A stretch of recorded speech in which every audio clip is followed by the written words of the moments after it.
Hi everyone, this is Rosè. The story of Rosè behind the album Rosie. What kind of challenges were waiting for her? Rosè of Blackpink was born in New Zealand and raised in Australia. After she and her family moved to Australia, the young Rosè Park, aka Park Chae-young, took piano lessons suggested by her parents. It was how she first encountered music. As YouTube started gaining immense popularity, she began watching videos of people playing the guitar and singing. She wanted to do the same, so she'd play the guitar and sing at home. With her immense passion for music during her younger days, Rosè would often sing until past midnight and her parents had to drag her into her room to stop her. During this time, Rosè was also aware of pop trainees. In her eyes, the K-pop trainees she saw on YouTube were people living in a fantasy world who worked hard, chasing their dreams, and becoming K-pop stars, as it was something that could never happen to her in Australia. As her father suggested, Rosè went to an audition held by YG in Australia. Thinking she didn't even know how to sing properly, Rosè thought the idea was absurd. However, her father encouraged her, saying that even if it didn't work out, it would remain a fun experience and that he hoped she wouldn't regret not trying anything when she was around 26. At her father's insistence, she auditioned for YG. They were so impressed by her singing that they asked her to come to Korea within 2 months. Rosè, who was excited to start her trainee life in Korea without realizing the trainee life shown on YouTube was idealized, but the loneliness she would experience was not shown. This part remained as a trauma and a shock to her, but in the end, Rosè survived.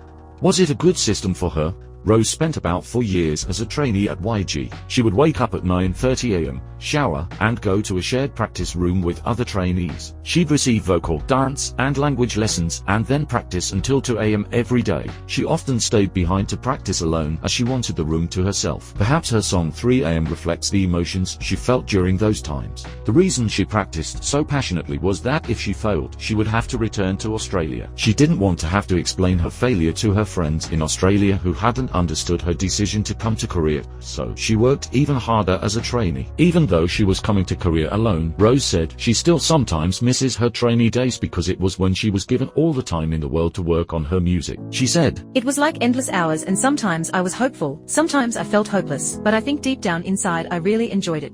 She added, "I think the trainee days of me pushing through all those hardships has helped me do these things for myself even to this day." However, there were things that Rosè didn't learn during her trainee days.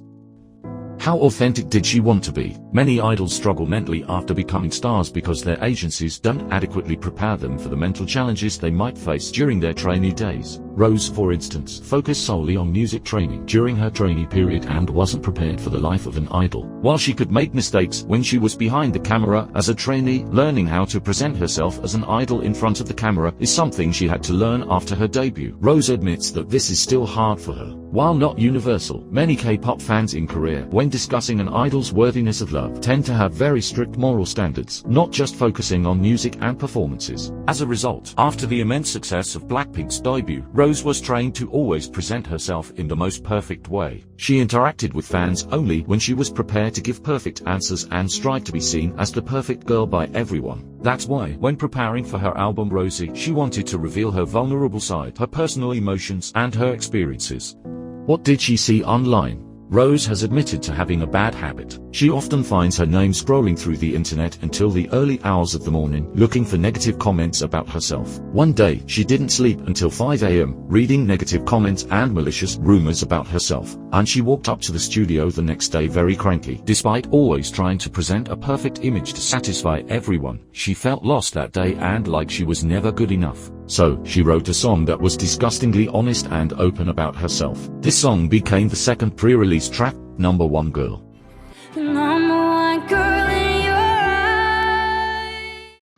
It's a very honest confession from Rosè, asking fans and the public to tell her she's number 1. When life gives you lemons, you make lemonade. Last year, while Blackpink members were embarking on their solo activities with Lisa releasing various solo tracks, Jennie appearing on variety shows and releasing a fantastic solo song, and Jisoo taking on acting projects, Rosè was working on her album Rosie, filled with stories and experiences of her ordinary 20s. Just like the famous saying, when life gives you lemons, make lemonade, Rosè took her vulnerable emotions and weaker moments, put them into her songs, and went through a healing process by expressing her feelings about those issues. How did you feel about the album Rosie, which Rosè created after a long period of contemplation? Let's share the track of Rosie that you related to the most in the comment. 지금까지 로제였습니다.